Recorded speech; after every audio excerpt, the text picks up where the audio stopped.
Welcome back to the Power to Praxis Reflection series, where each week we explore one card from the Power to Praxis Reflection cards for Decolonial Design deck.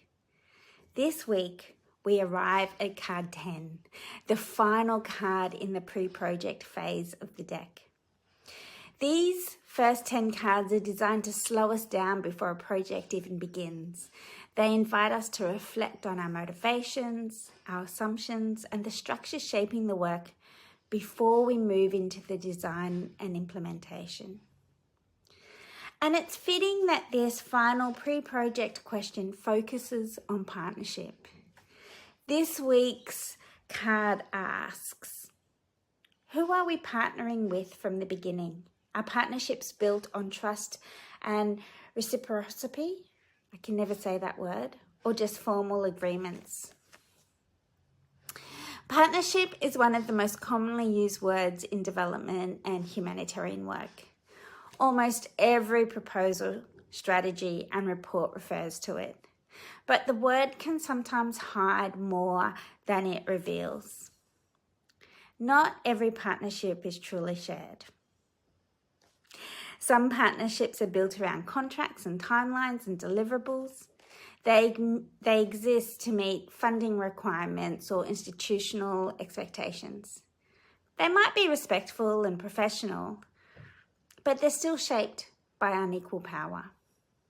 Other partnerships begin much earlier, before the proposal, before the budget, before the project even exists. They begin with relationship. This card asks us to pause and consider who was really present when the project began. Were local organisations involved in shaping the idea? Were communities able to define their priorities? Were partners invited to co-design the work? Or asked later to help deliver something that's already been decided? When partnerships are formed late in the process, they often become subcontracting relationships. Local organisations are responsible for some parts of implementation, but not for the decisions that shaped the work. That can reproduce the same hierarchies that the sector claims it wants to change. Decolonial practice asks something different. It asks us to move from transactional partnership towards relational partnership. Relational partnerships take time. They involve trust, shared learning, and sometimes disagreement. They recognise that expertise is not only technical, it's lived, it's contextual, it's rooted in place. Partnerships are not simply collaborators in delivery. They are co-authors of the work itself. And reciprocity matters. There's that word again. Are resources shared fairly? Is credit shared? Who carries the risk when things go wrong? In the Power to Praxis cycle, there are 5 Ps, which I've not talked about here yet. Partnership is one of the pathways through which reflection becomes practice, connecting our grounding in values with the way we actually work together. So this final pre-project card asks us to look honestly at the foundations of our work. Not just who we partner with, but how those relationships begin. Were they built through trust, conversation, and shared purpose? Or through a line in a proposal?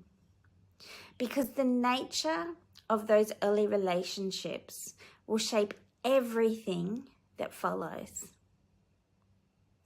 These decisions we make, the voices we hear, the power we share.